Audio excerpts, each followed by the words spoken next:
녹화를 시작하겠습니다. 하나, 둘, 셋.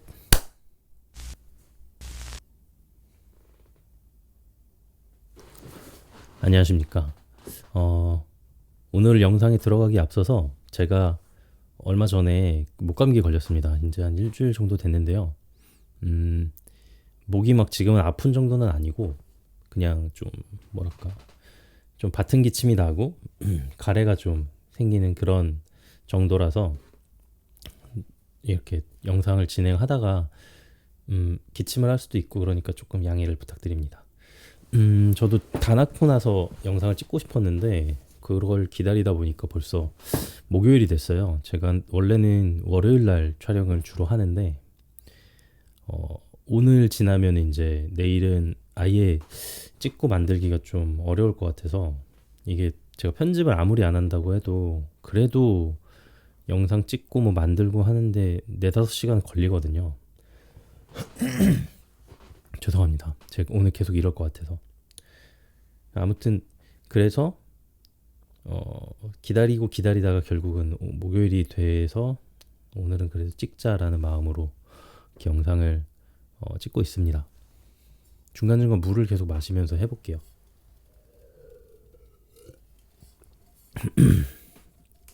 감기 조심하셔야 됩니다. 조심한다고 되는 건 아니지만 아무튼 네, 오늘은 이 제 영어에 대해서 좀 얘기를 해볼까 합니다. 그러니까 제가 뭐 영어를 잘한다, 뭐 영어 성적이 높다 전혀 아니고요. 저는 영어를 되게 못하고 외국에 나가서 그냥 생존 영어 할 정도입니다. 그냥 여행지에서 이거 얼마예요? 뭐 방 있어요? 뭐 타올 갖다 주세요? 뭐 이 정도입니다. 진짜 생존에 필요한 영어 그것도 이제 완전 뭐 문법에 맞지 않는 그냥 제 멋대로인 영어 그냥 뭐 서로 소통만 겨우 되는 그 정도의 실력을 가지고 있어서 뭐 이 영상에서 제가 뭐 영어 공부를 이렇게 하는 게 좋습니다 이런 걸 다루려고 한 건 아니고요. 그러니까 제 인생에 있어서 영어란 도대체 어떤 존재인가에 대해서 좀 얘기를 해보고 싶었고 그리고 요즘에 이제 제가 영어 공부를 다시 시작하고 있는데 그 얘기도 조금 같이 나누면 어떨까 해서 좀 제목을 정해봤고 질문을 정해봤습니다. 일단은 뭐 저는 이제 80년대 중반생인데 저희 세대 분들은 요즘 세대랑은 좀 달라서 저희는 이렇게 초등학교 때부터 영어 과목이 지금 있는지 모르겠는데요.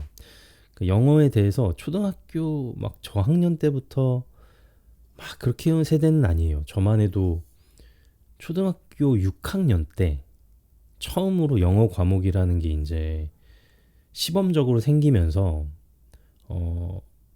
원어민 교사분이 교실에 들어오셔서 짧게 20분이었나? 짧게 그냥 회화 잠깐 이제 수업하고 그리고 나가셨던 그런 기억이 있어요. 책도 되게 얇은 무슨 잉글리시 컨버세이션인가?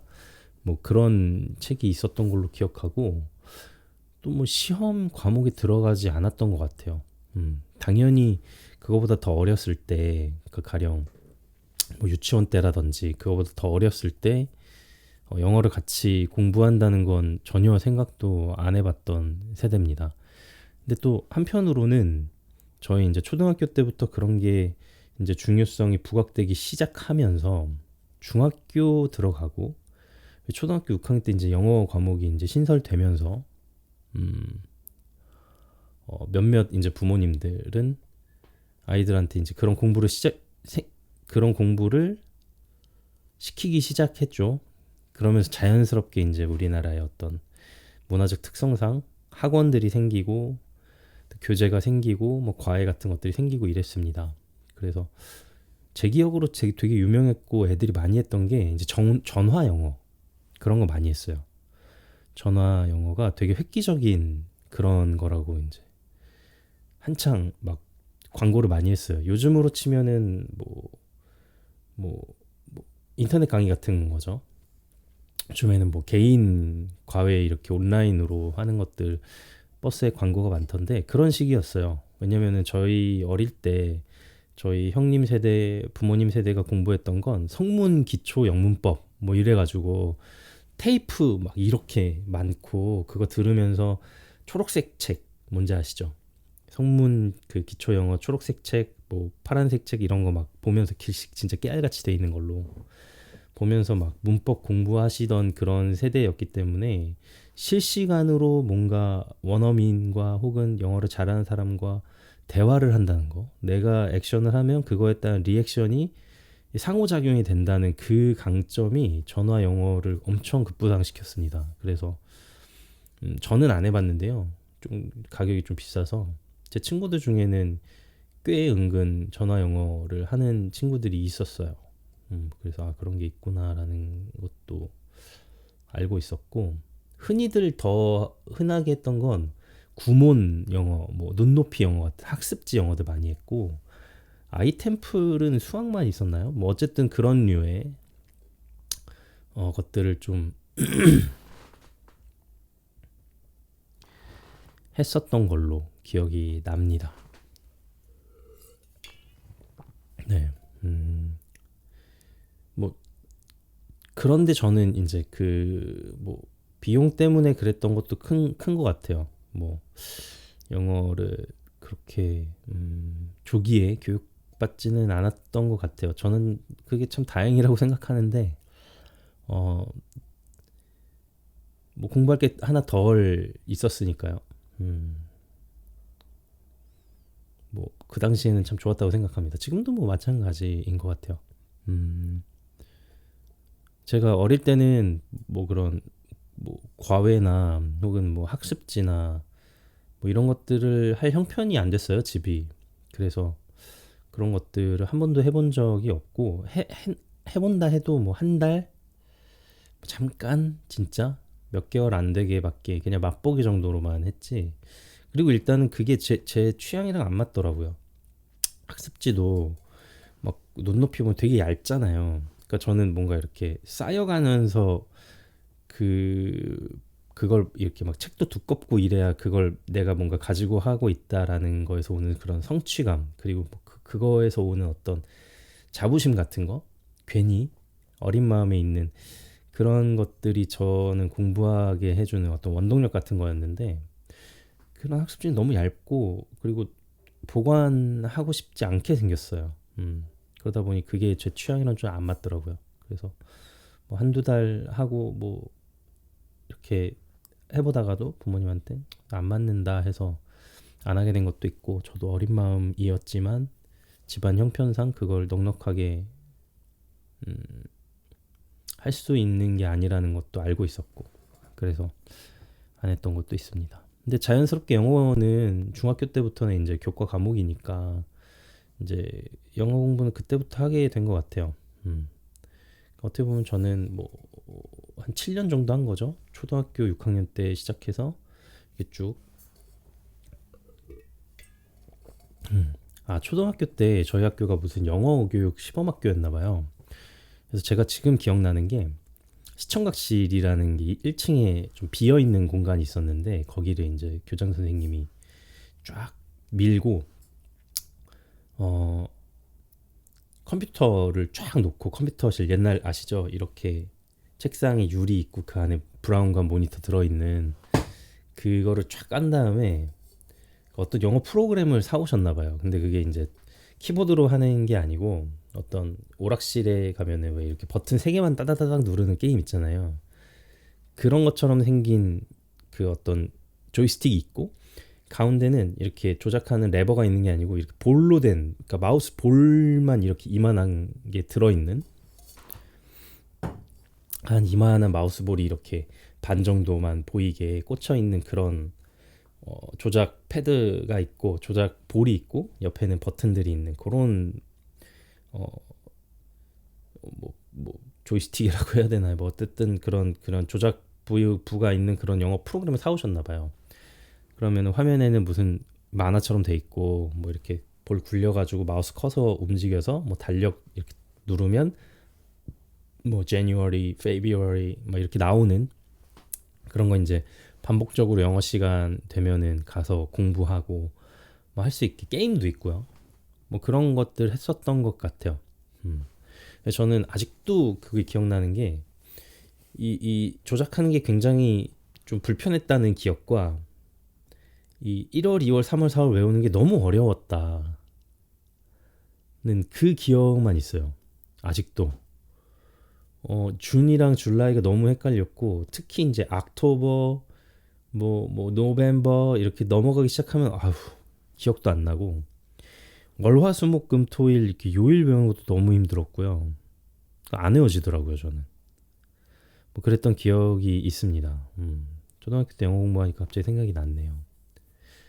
뭐 아무튼 근데 그때까지만 해도 그건 좀 약간 놀이 같은 개념이었죠. 초등학교 때까지 했던 영어는 놀이 개념이었고 어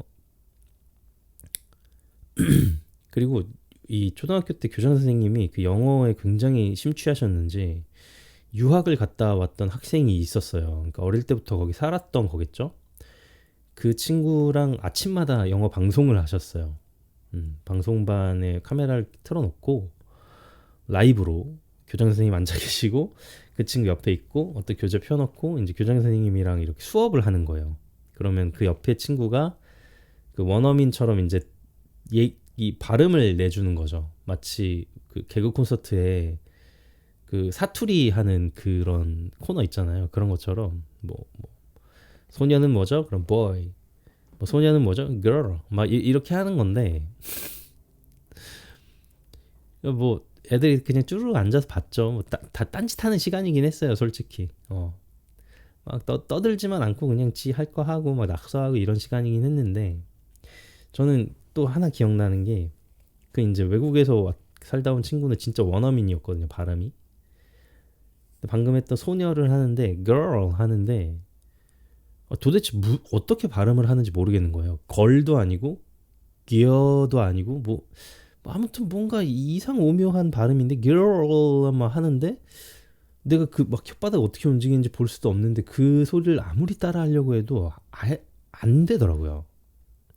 지금도 안 돼요. 그 어떤 원칙 어떤 법칙으로 그런 이상한 소리가 나는지 모르겠는데 아무튼 그걸 듣고 내가 영어를 아무리 열심히 해도 저 지경으로 따라가기는 어렵겠구나 라는 게 확 그냥 마음에 새겨진 것 같아요. 그때 그 순간. 그래서 이제 중학교 때부터 시작했던 공부에서 이제 저는 영어만큼은 그냥 쓰고 읽고 듣는 거, 그러니까 완벽한 시험 위주의 공부만이 저에게는 영어 공부였어요.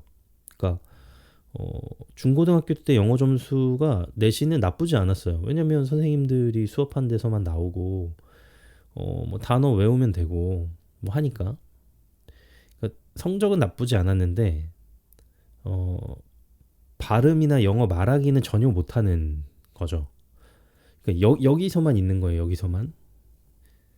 근데 이 입으로는 전혀 나오지 않고 네. 연습이 전혀 안 돼 있던 거죠. 그런 식으로 공부를 하려고 한 적이 없으니까 그냥 단어도 그냥 깜지 쓰는 거예요. 뭐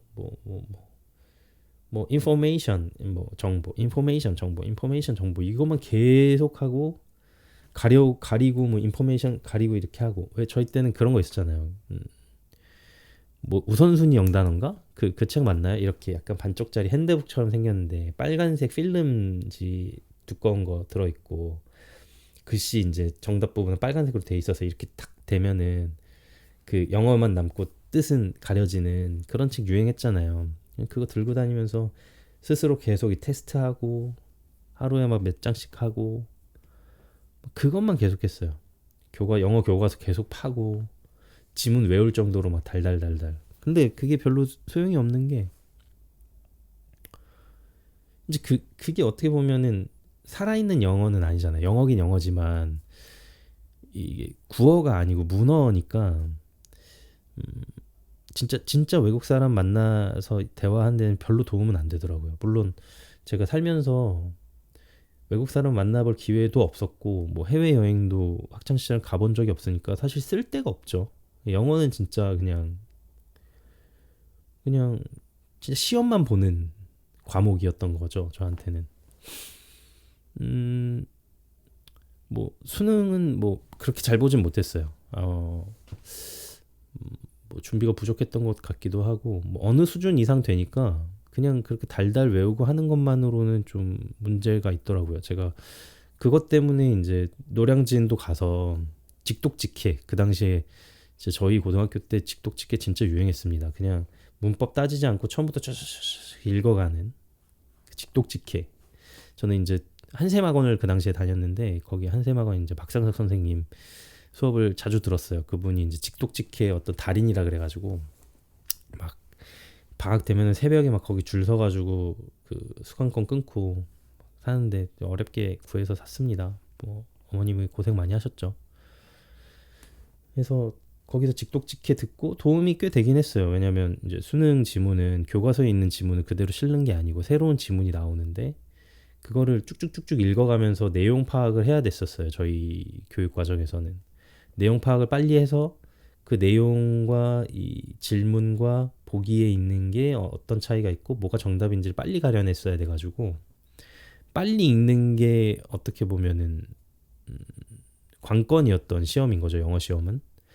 그래서 노량진 학원에서 직독직해를 많이 들었고 그게 도움이 많이 됐지만 결국은 어느 정도 실력 이상이 안 되면 등급도 올라가질 않더라고요. 그러기에는 영어는 사실 단순 암기로 되는 과목은 아니잖아요. 결국은 언어고 언어는 문화고 문화를 알아야 이 사람들이 이런 표현을 왜 쓰는지를 알게 되고 이제 그러면서 이제 점점 느는 건데 저는 이제 처음부터 막힌 거죠. 이걸 문화로 받아들이지 않고 언어로 받아들이지 않고 그냥 한 과목 그냥 단어 외우고 그거 맞추는 과목 정도로만 접근을 했기 때문에 저한테는 되게 벽이 있었던 거죠.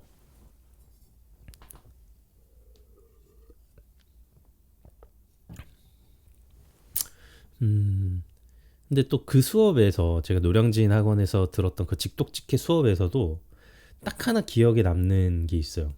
이제 그 선생님이 미국에도 집이 있어서 미국을 종종 왔다 갔다 하시면서 이제 뭐 미국의 어떤 지금 현재 쓰이고 있는 그런 문화들 뭐 이런 것들을 많이 이제 캐치하고 오시려고 하는데 어 발음을 들려주실 때가 있어요. 이게 그 지문을 본인이 입으로 꼭 읽고 그걸 해석해 주는데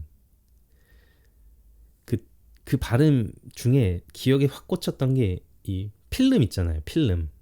사진 필름, 그 뭐 영화 필름, 뭐 부산 국제 영화제 할 때도 뭐 필름 페스티벌 이러잖아요. 그 필름. 그러니까 한국말로는 필름인데 이분이 이제 발음을 하면서 이거 필름 아닙니다, 여러분. 이거 필름입니다. 필름. 제가 따라하지도 못하겠는데 필름이라고 하는 거예요. 필름. 약간 L이 없어지는 것처럼 되면서 필름입니다. 이렇게 얘기하고 또 하나는 카페. 그러니까 그러니까 차 마시는 그 커피 마시는 카페를 캐페 이러는 거예요. 캐페. 그때는 아예 처음 들어보는 발음이었어요. 캐페. 그래서 이 두 개 발음만 저한테 남았고 사실 나머지는 휘발됐죠. 시험 보고 나서. 그리고 나서 이제 대학 가고서는 영어가 저한테는 특별한 게 아니었어요. 그러니까 막 그 전까지는 그래도 암기하고 맞춰서 풀어야 되는 과목 정도라도 있었는데 이제 대학 가니까 영어를 할 일이 없는 거예요.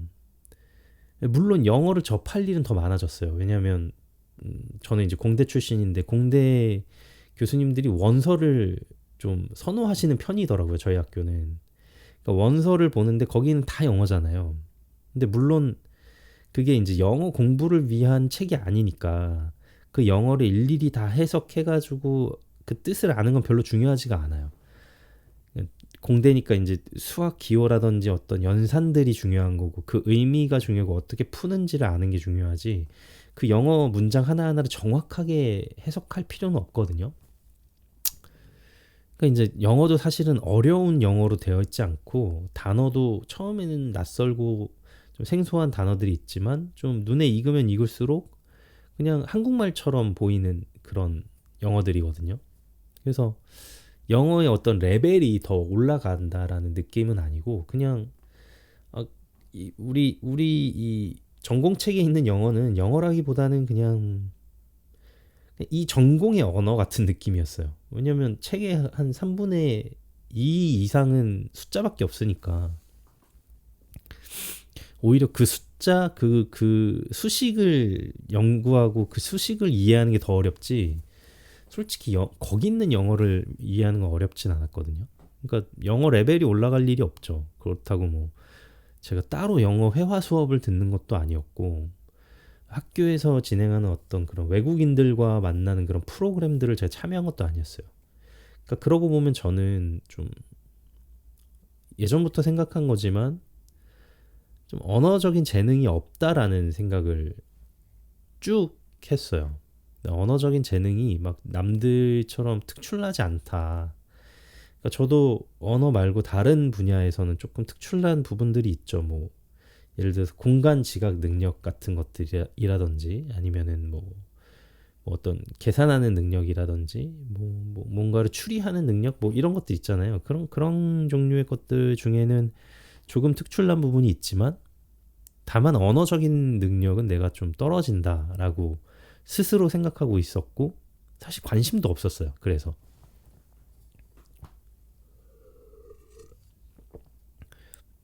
왜냐면 저는 내가 어떻게 생각하냐면 그러니까 모든 특출난 능력을 가지기 위해서는 결국은 이걸 반복하고 숙달하는 과정이 결국은 필요한데 사람마다 다르겠지만 저한테 이제 어떤 걸 반복하고 어, 숙달하기 위해서 계속하게 해주는 원동력은 결국은 이게 얼마나 재밌냐라는 거였거든요.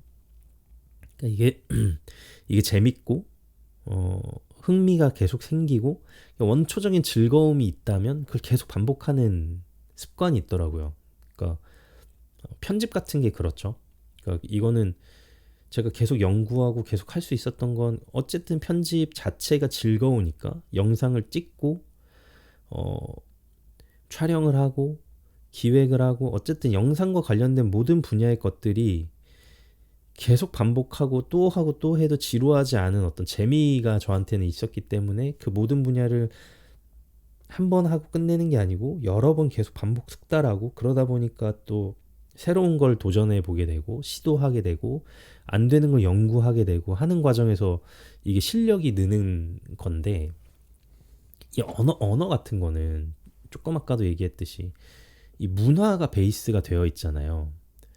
그럼 이 다른 나라의 문화, 이 언어의 베이스가 된 문화를 배우고 이 문화의 어떤 그 역사를 알고 이런 걸 하는 게 즐거워야 되고 호기심이 생겨야 되는데 저는 그게 관심이 없는 거예요. 제 스스로.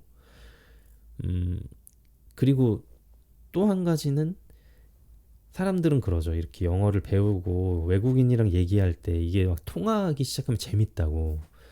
근데 저는 1번으로는 그런 경험이 전혀 없었을 뿐더러 2번으로는 그냥 수업 시간에 친구들이랑 그런 얘기를 한다? 이게 오히려 좀, 내가 틀리지는 않을까라는 부담이 있지, 막, 이게 통하니까 재밌다라는 느낌을 전혀 받지를 못했어요. 그러다 보니까 영어에 대한 흥미를 느낄 수가 없었죠. 그냥 시험의 도구, 그냥 전공책에 써 있는 언어 정도였던 거예요.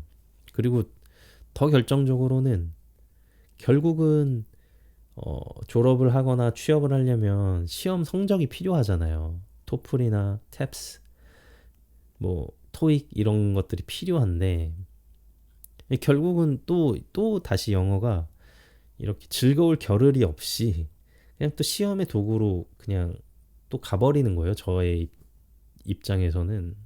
그래서 저도 이제 취업도 준비하고 뭐 하려고 토익이랑 탭스 시험들, 토플 준비 같은 것들을 꽤 했어요, 또. 이거는 근데 수능 시험이랑 또 다르잖아요. 뭐, 언어적인 그런 어떤 문법도 다를 뿐더러, 이 목적 자체가 내가 이걸 패스해야 된다는 게 아니고, 있으면 좋다는 느낌이라서, 그때까지는 뭐 취업에 완전히 맞닥뜨려져 있지 않았기 때문에 미리 준비하는 느낌이었거든요. 그래서 저는 대학교 막 1학년 이럴 때부터 뭐 토익 이런 거 준비했었어 가지고 주말마다 그 시험 보러 가고 시험 보고 나서 이제 교회 가고 뭐 이런 거를 몇 달간 했었거든요. 근데 잘 안 되더라고요. 그게 이제 어떤 목적 자체가 너무 흐리니까 그런 것도 있었어요. 막 이렇게 빡세게 공부를 못 하고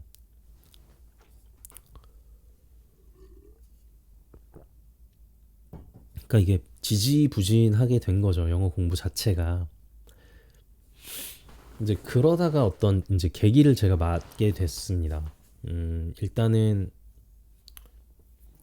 뭐 그래도 지지부진해도 뭐 어느 정도 계속 공부했던 그 서당계 3년 같은 게 있잖아요. 그러다 보니까 이제 제가 이제 NGO 기관에 취업할 때 영어 면접을 봤는데 그때 그냥 막 어차피 안 볼 사람이고 그리고 이 면접관님이 질문을 하셨는데 제 옆에 이제 같이 이제 면접을 보고 있던 다른 지원자 친구들이 너무 꿀먹은 벙어리처럼 가만히 있길래 제가 그때 당시까지만 해도 이 대화에 막아 뜨는 걸 막 못 견뎌했거든요. 그래서 아 나라도 무슨 말이라도 해야겠다. 이 분위기 아 저분 너무 민망하겠다. 질문하신 면접관님 너무 민망하겠는데 아무도 대답을 안 하네.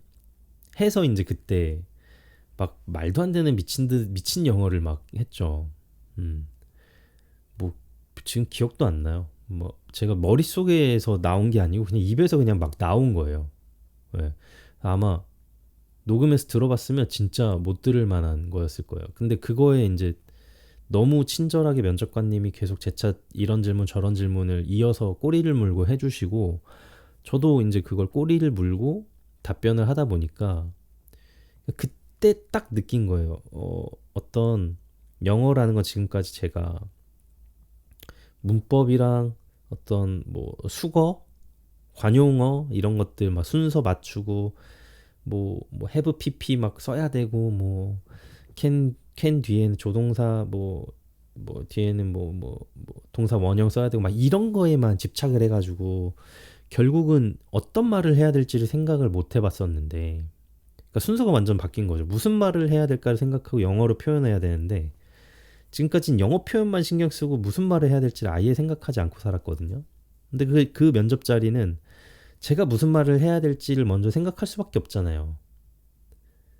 내가 아는 영어 표현 아무거나 막 얘기하는 데가 아니니까. 그래서 그때 처음으로 누군가에게 내가 생각하고 있는 어떤 걸 영어로 표현해보는 자리였던 것 같아요. 인생 최초로. 그래서 뭔가 약간 속 시원함이 있었어요. 물론 그때도 막 되게 재밌다. 영어 재밌는데? 이런 느낌은 아니었지만 속 시원함이 있었고 한편으로는 내가 생각했던 이 얘기를 왜 영어로는 표현 못했지? 이건 어떤 표현으로 영어로 해야 되지? 이런 궁금증이 들면서 좀 답답하기도 한 경험을 했던 것 같아요. 그리고 나서 이제 영어 필기 시험 보는데 그것도 장문이었는데 그것도 막 그냥 막 내 맘대로 했죠. 당연히 맞춤법도 안 맞고 당연히 어떤 문법적인 거 하나도 안 맞았을 텐데 그냥 제가 하고 싶은 얘기를 어떻게든 영어로 써보려고 노력했던 것 같아요. 그래서 뭐 당연히 영어 점수 때문은 아니겠지만 정말 운 좋게도 이제 그 기관에서 일할 수 있게 되면서 그러면서 제 이제 영어에 대한 어떤 그 인식 자체가 좀 바뀌었어요. 그러니까 NGO 기관은 아무래도 다른 회사들보다 영어를 잘하고 영어를 많이 하는 분들이 계실 수밖에 없거든요. 그러니까 저희가 뭐 4개 층을 썼던 것 같은데 그 중에 한 층은 진짜 외국인들이랑만 일하는 분들이 계셨어요. 그러니까 외국에서 어떤 사업들 어떤 것들을 하면 그 외국에 있는 담당자가 있고 그걸 또 담당하는 한국 사람 직원 있잖아요. 그분들이 한 층에 모여 계셨는데 그분들은 이제 이 한국에 있는 직원들이랑 얘기하는 것보다 스카이프나 뭐 어떤 뭐 이메일로 외국인 분들이랑 얘기하는 경우가 훨씬 많고 그러니까 그런 업무로 오신 거니까요. 그리고 출장도 굉장히 자주 있고 그래서 그 층에 가면 자리가 굉장히 많이 비어 있고 오히려 앉아 계신 분들이 드물었어요. 다 외국에 나가 계시고 다 각자 맡은 나라나 지역에서 이제 사업을 운영하고 있고 뭐 그거를 모니터하고 있는 그런 분들이셨는데 그분들은 진짜 영어를 잘했거든요. 정말 그냥 아예 그냥 외국에서 살다 오신 분들이 반 이상이었고 뭐 외국에서 회사를 다니시다가 한국에 오신 분도 있고 그러니까 뭐 저같이 이제 그냥 완전 한국에서만 살고 영어 공부도 막 그렇게 빡세게 안 했던 사람들이 보기에는 그냥 외국인인 거예요. 영어가 훨씬 더 자연스러우신 분들이 많았고 그러니까 그런 사람을 저는 그렇게 많이는 처음 접했고 어, 그 층뿐만 아니라 다른 층에서 일하시는 분들도 영어 실력이 상당히 훌륭하셨어요. 웬만하면 유학 갔다 오신 분들도 많았고 그러니까 그리고 뭐 거기서 일하시다 유학하신 분들도 많았고 그러니까 대표적으로 이제 그 회사에서 만났던 분 중에 영어에 관련된 에피소드가 이제 세 분이 있는데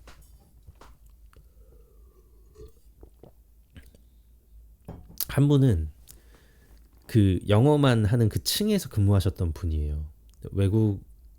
외국에서 뭐 홍보회사인가 그런 데를 다니시다 오신 분이라 정말 영어를 잘하시는 분이었어요. 근데 그분이랑은 운 좋게도 출장을 같이 한번 가게 됐어요. 어떤 뭐 촬영을 위해서 그분이 담당하시던 곳이 인도였는데 출장을 이제 같이 가게 돼서 차를 같이 타고 인도에서 이제 이동을 하고 있는데 이제 보통은 출장을 가면 현지 직원들이랑 여기저기를 돌아다니면서 얘기를 많이 하게 돼요. 물론 어떤 업무적인 얘기를 반 이상 하죠. 근데 이제 사람이 만나는 거니까 이제 업무적이지 않은 다른 얘기들도 한단 말이에요. 근데 이제 저는 영어를 할 줄 모르고 어쨌든 제 포지션은 이 촬영을 하는 거지 뭔가 영어를 한다거나 통역을 하는 게 아니었기 때문에 영어를 할 일이 있으면 다 그 직원분이 해주셨어요. 영어도 해주시고 통역도 해주시고 그래서 제가 뭐 궁금한 게 있으면 그분께 여기는 뭐 이게 어떻게 된대요? 라고 하면 그분이 영어로 현지 직원이랑 소통해서 저한테 알려주시는 그런 정도였어요. 그러니까 저는 이제 듣는 건 거의 되니까 제가 한글로 여쭤보면 영어로 대답할 때 이제 저도 같이 듣는 거죠. 근데 그분이 이제 차 안에서 이제 업무 중간중간 가면서 그런 걸 물어보시더라고요. 여기 도로 이름은 뭐예요? 저기 보이는 강 이름은 뭐예요? 뭐 여기 지역 이름은 뭐예요? 뭐 이런 식으로 그러니까 그건 사실 업무랑은 크게 관련이 없는 질문이긴 한데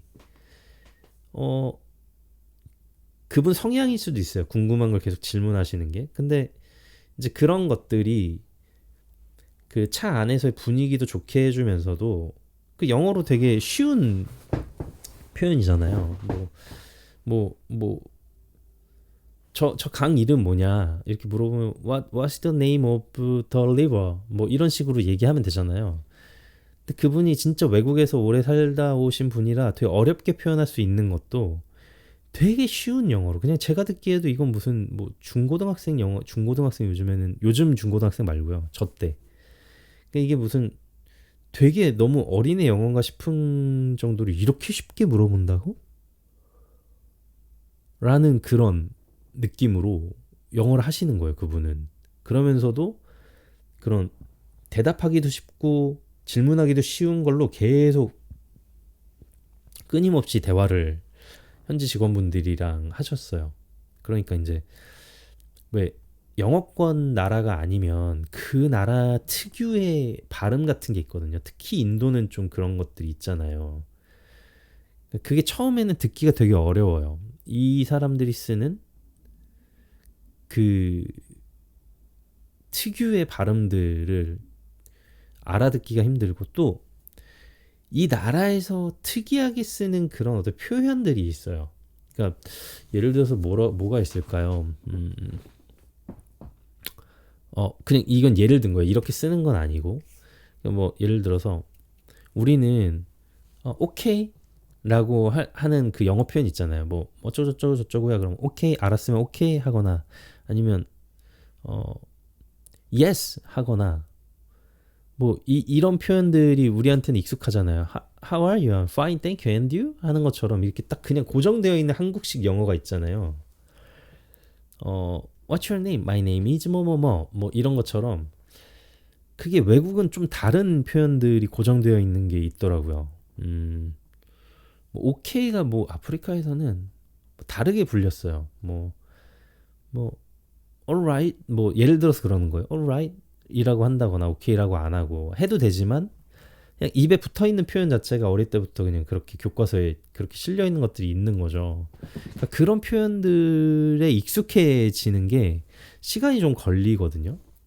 근데 이제 그 담당해 하셨던 그 직원분이 그렇게 쉬운 영어로 현지 직원들이랑 얘기를 그렇게 하면 옆에서 이제 듣고 있으면 이제 그 발음들이 익숙해지는 거예요, 점점점.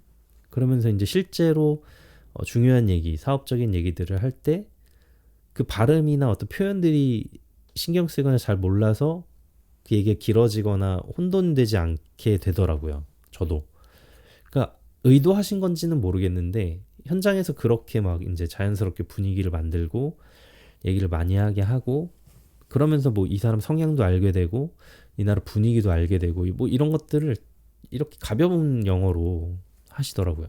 그러니까 저는 거기서 영어는 무조건 어렵게 하는 것만이 답은 아니고 영어를 무조건 어렵게 생각하는 건 좀 내가 겁을 먹어서인가 보다라는 생각을 좀 하게 됐어요. 좀 충격을 받았어요. 이렇게 쉽게 영어를 하다니.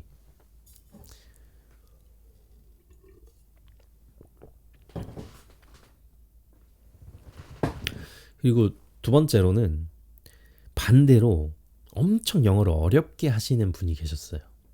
그러니까 이분은 외국에서 살다 오신 경험도 없고 뭐 해외 유학을 하신 경험도 없는 정말 정통 한국파, 한국에서만 하신 분. 근데 영어를 굉장히 잘하시고 싶으신 것 같았어요. 평소에도 좀 휴식 시간에도 진짜 두꺼운 영어 책을 보고 계시는데 대부분은 그 영어 관련된 교육책이 아니고 영어로만 되어 있을 뿐 영어와는 관련 없는 다른 책이었어요. 뭐 가령 뭐 어디 나라 다른 나라의 역사라든지 뭐 세계사라든지 뭐 이건데 그냥 영어로 출판되어 있는 책인 거죠. 그러니까 그런 책들을 엄청 보시고 따로 영어 공부를 하는데 그것도 엄청 어려운 영어들. 그러니까 똑같은 영어인데도 쉽게 쓸 수 있지만 어렵게 할 수도 있잖아요. 우리나라도 똑같은 말도 어려운 단어를 써서 어렵게 표현할 수도 있고 되게 현학적인 단어들을 선택할 수도 있잖아요.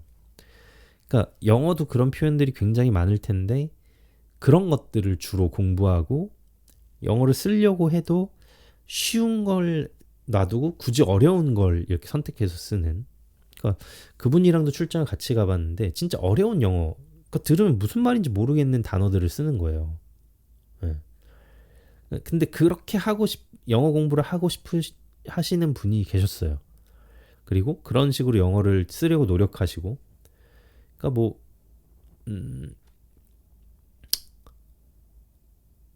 그 영어권 국가의 직원들은 당연히 알아듣죠. 그리고 이렇게 얘기를 해주는 거예요. 이 직원은 진짜 영어를 되게 고급스러운 어휘를 많이 아는 것 같다. 이런 식으로 얘기를 해주고 비영어권 국가의 직원들 중에는 간혹 못 알아듣는 경우도 있었어요. 그게 무슨 단어야? 이러면서 그럼 이제 조금 더 쉬운 단어로 바꿔서 얘기하고 뭐 그런 경우들을 봤는데 어쨌든 이 사람이 이렇게 영어 공부를 하는 거는 진짜 자기가 즐거워서 그렇게 하는 것 같다라는 느낌을 받았어요. 그리고 진짜 시간을 많이 투자하더라고요, 영어 공부에. 정말 막 어디 왔다 갔다 할 때도 계속 영어 관련된 것만 듣고 영어 관련된 것만 보고 진짜 진짜 사람이 뭔가를 잘 하려면 시간을 많이 투자해야 되는구나라는 걸 그분을 보면서 느꼈어요. 그러니까 저는 뭐 어려운 영어를 하는 게 무조건 좋다 이런 얘기는 절대 아니고 그렇다고 쉬운 영어 제일 좋다 이것도 아니고 그냥 제가 보기엔 그건 취향인 것 같고 한국어도 이렇게 말하는 사람이 있는 거면 저렇게 말하는 사람이 있는 거잖아요, 그냥. 예. 그러니까 저는 그냥 그런 느낌이었는데 다만 진짜 뭔가를 잘하고 싶고 하려면 그만큼 노력을 하는 사람은 그렇게 되는구나라는 걸 느꼈다는 거죠. 예, 마지막 이제 세 번째 분은 아예 너무 잘하는 분이었어요. 그냥 딱 들어도 발음이 그냥 미국 사람인 거 있잖아요. 근데 이분은 제가 그 어떤 뭐 미국에서 얼마나 사셨는지 뭐 했는지 잘 모르지만 한번 출장을 같이 갔는데 진짜로 영어를 너무 잘하시더라고요. 그러니까 생각 자체를 영어로 하는 것 같은 사람 있죠. 공부해서 하는 게 아니고 그냥 영어로 생각해서 영어로 얘기하는, 꿈도 영어로 꿀 것 같은 그런 사람 있잖아요. 그분이랑 이제 출장을 갔는데 출장 다 끝나고 어디 이제 숙소에 들어가지고 뭐 이제 얘기할 게 있어서 그 호텔 직원이랑 그분이랑 막 얘기를 어디 가가지고 하고 왔는데 그 호텔 직원분이 막 엄지손가락을 치켜 올리면서 이분은 영어를 진짜 잘한다고 막 이런 얘기를 할 정도인 거예요. 그러니까 동양인 얼굴인데 영어를 너무 잘하니까 진짜 영어를 잘한다고. 그러니까 제가 봐도 그랬어요. 너무 잘했어요, 영어를. 그러니까 이거는 부러움의 수준을 떠나서 어떻게 공부했어요? 이 수준을 떠나서 그냥 거기 살다 왔으니까 그냥 한국어를 보다는 영어를 잘하겠지라는 느낌 있죠. 그러니까 근데 이제 그때 당시에는 그게 이제 부럽거나 뭐 혹은 뭐 난 저렇게는 못해 이게 아니고 저렇게까지 영어를 잘 하고 싶다는 마음도 들더라고요. 예. 어떻게 하면 내가 한국에서 저렇게까지 영어를 잘할 수 있을까? 왜 그런 생각이 들었냐면 제가 이제 그 출장을 간 게 거의 이제 그 기관에서 일한 게 거의 마지막 프로젝트 정도 됐을 때거든요. 그러니까 이제 그 기관과 일을 더 이상 이제 안 하게 되는 그 시점 정도의 거의 막바지에 갔던 출장이어서 이제 출장 경험이 많이 쌓이다 보니까 영어를 저도 잘하고 싶다는 마음이 계속 생기는 거예요. 그런 와중에 이제 그 거의 이제 끝판왕 같은 분의 영어를 들으니까 저렇게 잘하고 싶다 이런 생각이 들더라고요. 그러니까 이제 저는 사실 저도 이렇게 그냥 학창 시절에 그 시험으로만 접했던 영어를 이제 NGO 기관 들어가면서 저도 이제 출장 가서 영어를 해야 되고 처음에는 거의 안 했죠. 왜냐면 제 포지션이 이제 이 촬영이라는 포지션이 딱 있으니까 약간 그 핑계 대고 영어를 안 하려고 했던 것도 있는데 점점 시간이 지나면서 저도 이제 직급이 오르고 이제 같이 일했던 분들도 오래 얼굴을 봐왔고 하면서 이제 상황 자체가 저랑 이제 직원이랑 따로 떨어져 가지고 현지 직원이랑만 어딜 가서 뭘 찍어야 된다거나 이러는 경우들이 종종 있는 거예요. 잠깐 떨어지는 거지만 어쨌든 소통을 해야 되잖아요.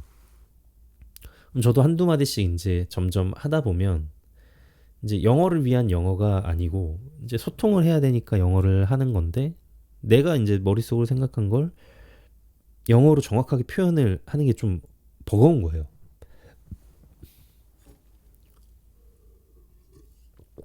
그러면 이제 출장 갔다 오면 늘 하는 생각, 영어 공부해야지, 영어 공부해야지.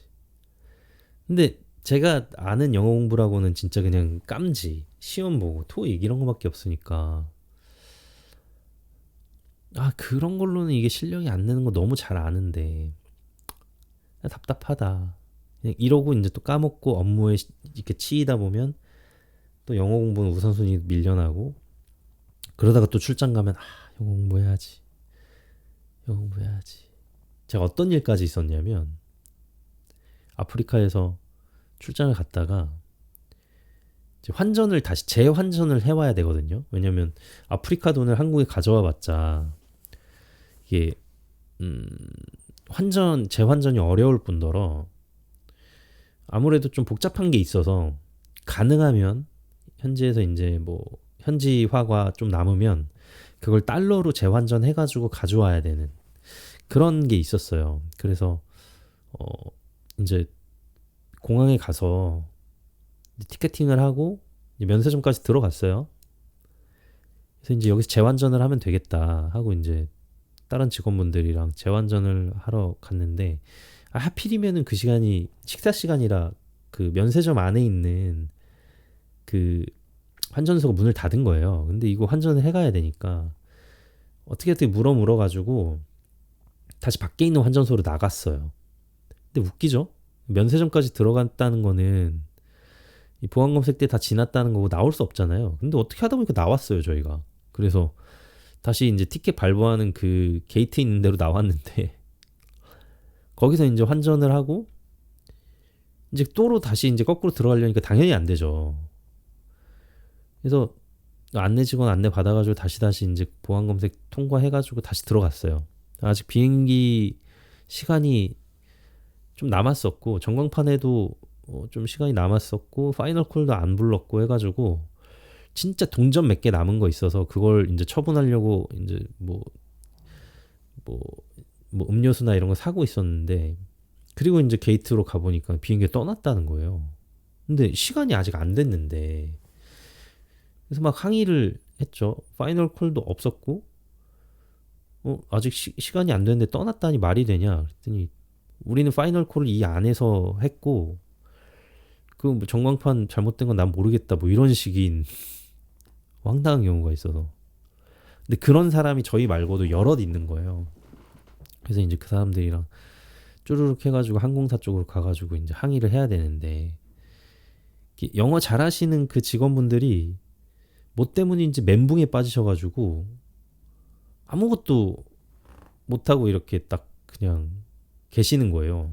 그러니까 저는 이 항공사 직원이 가기 전에 뭔가를 해결을 해야 되고 이거 항공권을 다시 발부를 받든지 숙소를 배정을 받든지 뭐 해결을 해야 되는데 이게 뭐 다 정신이 없으니까 제가 어떻게든 막 이렇게 영어를 막 해가지고 했어요. 그래서 그냥 한 사람당 얼마를 내고 소정의 금액을 내고 내일 있는 비행기를 타게 이렇게 해결을 보고 그게 이제 우리가 생각하기에는 가장 좋은 방법인 것 같아서 그렇게 해결을 보고 이제 숙소를 잡아야 되는데 나가려고 하니 우리 짐이 다 없고 이미 그 비행기 실린 거예요. 그것도 이상하죠.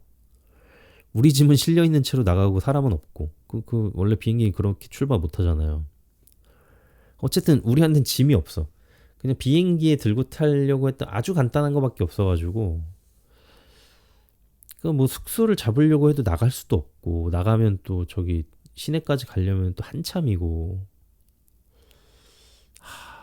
그냥 공항에 있읍시다 이렇게 됐어요. 그래서 공항에 이제 하루 밤을 새고 이제 그 다음 날까지 있으면서 공항이 또 밤에는 또 아프리카 공항은 또 을씨년스럽답니다. 거기서 이제 라운지 있잖아요. 저희는 이제 회원이 아니니까 라운지 못 들어가는데 이제 밖에 의자들은 좀 불편하게 돼 있거든요. 또 춥고 담요도 없고 그러니까 이제 제가 막 가가지고 막 라운지에 사정사정 하고 막 영어로 막 하고 해가지고 그 라운지 잠깐 쓰게 허락받고 그러니까 이게 안 되는 영어지만 그 상황이 되니까는 나 어떻게든 꾸역꾸역 하게 되더라고요. 꾸역꾸역 했어요 진짜. 근데 저는 좀 더 이제 잘하고 싶은 거죠. 그런 경험들이 있다 보니까 그러면서 이제 그 NGO 기관이랑은 좀 프로젝트 마무리를 하게 되고 이제 지금까지 오게 됐는데 사실은 저는 이제 영어를 잘하고 싶다는 것보다 소통을 하고 싶다.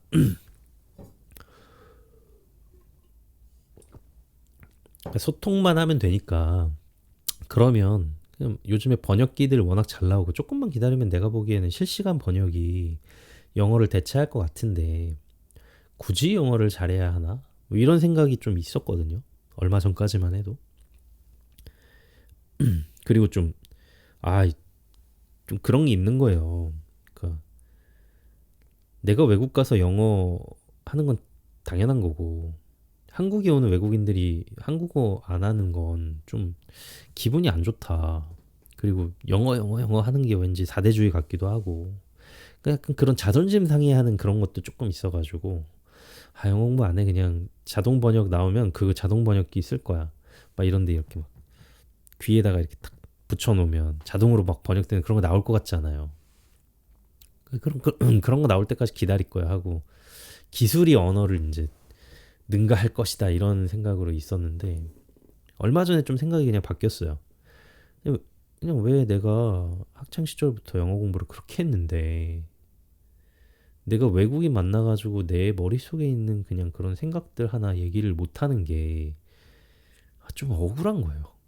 그게 뭐 영어를 잘해야 된다는 게 사대주의고 뭐 자존심이 상하고 이걸 다 떠나서 그냥 내가 했던 그 노력들이 진짜 아무것도 아닌 게 된다는 게 좀 억울하더라고요.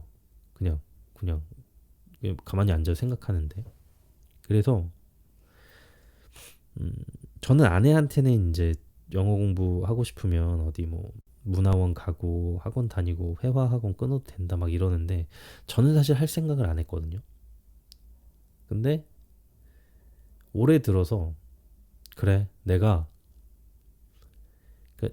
몇 년이 걸릴진 모르지만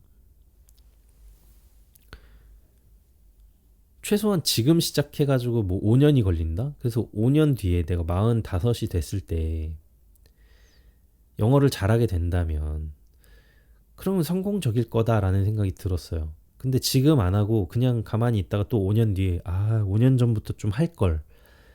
이러면 또 시간이 미뤄진다라는 생각이 드는 거예요. 그래서 내가 지금까지 했던 거 그냥 다 휘발시키는 건 너무 아깝고 그리고 한 해 한 해 미룰수록 그냥 내가 영어 잘하게 되는 순간이 미뤄지는 것 뿐이라면 그럼 내가 지금부터 그냥 몇 년이 될진 모르겠지만 내가 이거 영어 잘해버리고 그냥 털어버릴래. 이런 생각이 들더라고요. 문득. 그래서 저는 영어 공부를 한 번도 신년 계획으로 세워본 적이 없는데 제가 올해 들어서면서부터 리얼 클래스를 듣기 시작했어요. 이건 광고가 아니고요. 진짜로 제가 그냥 돈 내고 하고 있는 거예요. 그러니까 내가 이거를 그냥 딱 요 내가 수강권 끄는 기간만큼만이라도 해보자. 그냥 매일매일 내가 영어 공부를 한다는 생각으로 안 하고 매일매일 이걸 한번 한다. 내가 여기서 뭐 나오는 영어 안 외워도 되고 내가 여기서 나오는 표현 이런 거 내가 머릿속에 다 안 담아도 된다는 심정으로 진짜 부담 없이 그냥 매일매일 꾸준하게 영어 표현을 내가 접한다. 딱 그 정도의 부담만 가지고 한번 해보자. 내가 이걸로 시험 볼 것도 아니고 이걸로 단어 외울 것도 아니니까 그냥 진짜 회화.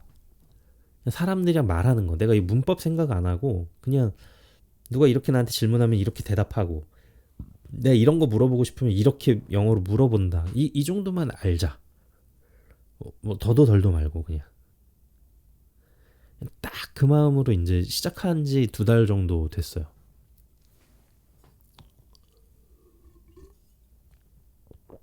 그러니까 지금까지 하루도 안 빼놓고 하고 있고요.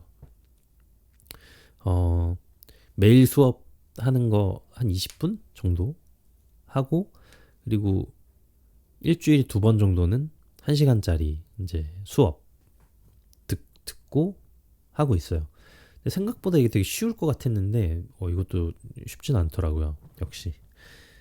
그래서 올해는 일단은 뭐 영어를 잘하냐 못하냐 이거보다 이걸 끝까지 해낸다라는 마음으로 해내려고 지금 각오를 다지고 있는 중입니다.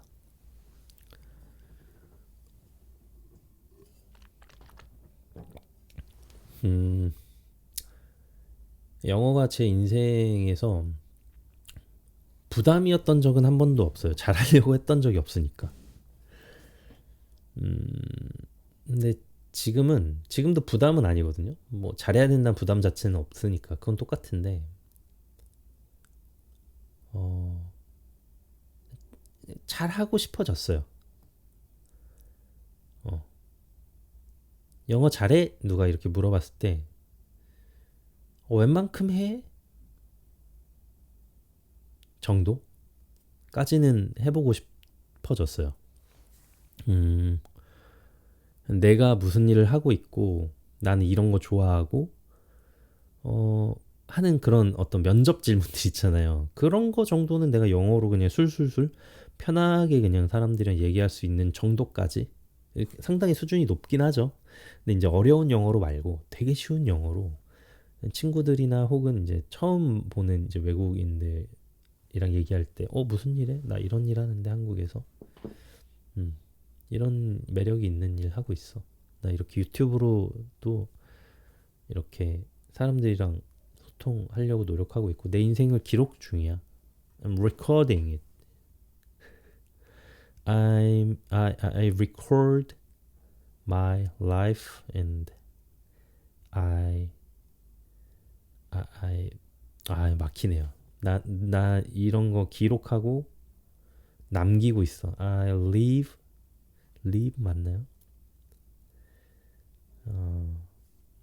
뭐 어쨌든 이런 식으로 이걸 그냥 영어로 이렇게 쉽게 얘기할 수 있는. 그래서 나중에는 한번 이 컨텐츠도 영어로 쭉 얘기할 수 있었으면 좋겠어요. 네, 그렇습니다. 그래서 제 인생의 영어에 대한 얘기를 쭉 해봤는데요. 음, 이걸 나중에 보게 될 제 스스로가 좀 그래 저 때 시작할 때 저런 마음이었고 그 마음을 쭉 가지고 내가 그 것들을 끝까지 다 해냈다. 뭐 이런 마음을 가지면서 볼 수 있었으면 좋겠고 확실히 그때보다는 내가 영어가 늘었지. 이렇게 좀 자부심이 있었으면 좋겠네요. 그 신년 계획으로들 진짜 영어 공부 많이 생각하시잖아요. 네. 어, 시험 준비하셔야 되는 분들도 있을 테고 또 갖가지 이제 자격증이라든지 혹은 뭐 학교, 뭐 취업 등등으로 해가지고 영어 성적 필요하신 분들도 있을 거고 또 스피킹, 라이팅 이런 거 하셔야 되는 분들도 많을 거고 참 영어가 우리 시대에 없어서는 안 될 그런 중요한 스펙 중에 하나라서 고민이 많고 어려운데 음, 가끔은 그냥 좀 영어로도 쉬고 놀고 그럴 수 있었으면 좋겠다. 옛날에 우리 일본 게임 많이 하는 친구들이 일본어 기가 막히게 하잖아요. 그런 것처럼 억지로 하는 게 아니라 그냥 재미로 할 수 있는 그런 어떤 그들의 문화를 좀 느끼게 될 수 있었으면 좋겠다. 그런 생각도 합니다. 네.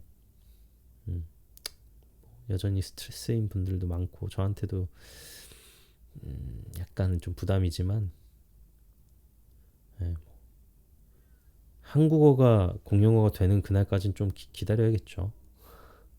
그리고 멋있잖아요. 영어 잘하는 거. 솔직히 그거는 인정. 멋있으니까 좀 영어 멋있게 하고 혹은 이제 어, 요즘 넷플릭스나 뭐 미국 뭐 영화 같은 것도 영어로 돼 있는 거 그냥 딱 그대로 그들의 어떤 감정 그대로 저는 특히 이제 유튜브에서 그 스탠드업 코미디 보는 거 되게 좋아하거든요. 근데 이제 스탠드업 코미디 한국 컨텐츠는 많지가 않아요. 근데 진짜 외국 것들은 되게 많은데 자막이 없고 일단 자막으로 보면은 또 이게 맛이 떨어진달까 그런 게 있잖아요. 음, 그런 거 그런 거 이제 딱 한 방에 느끼면 얼마나 좋을까 저는 이제 그런 생각도 하거든요. 그러니까 그런 걸 위해서라도 영어 공부 해놓는 것도 나쁘진 않겠다. 네, 그 정도까지 영어 공부 좀 하고 싶다. 뭐 그렇게 생각하고 있습니다. 네, 오늘 목이 아팠는데 여러분들 듣기에 좀 불편함이 없으셨으면 좋겠습니다. 그러면 오늘 영상 여기까지 하고요. 다음 영상을 또 준비하도록 하겠습니다. Goodbye. Thank you for watching this video. Thank you. 3, 2, 1